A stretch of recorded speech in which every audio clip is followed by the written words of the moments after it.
Well, tonight, 7 News Detroit anchor Simon Shaquette spoke with two Metro Detroiters who were in the French Quarter at the time of attack, and he joins us in studio now, sharing what they saw and heard as that horror unfolded. Simon?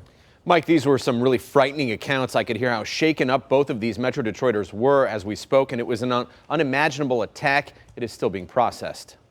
In the heart of New Orleans, during a packed celebration, a driver slamming into a crowd, killing visitors and wounding many more.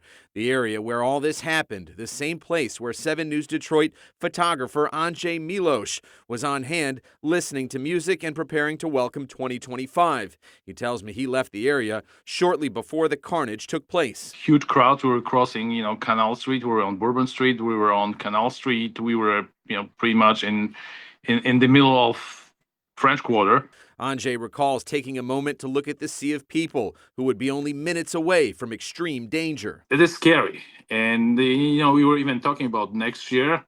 Maybe we shouldn't stay in the crowds. Maybe we should go somewhere in the nature. Also in the area prior to the attack was Metro Detroiter Chantel Resnicki, unaware a driver had purposely planned to crash into a crowd of people before shooting two officers. Chantel says she did hear signs of trouble from her hotel room, which was nearby. In the middle of the night, we just heard lots of screaming, lots of yelling.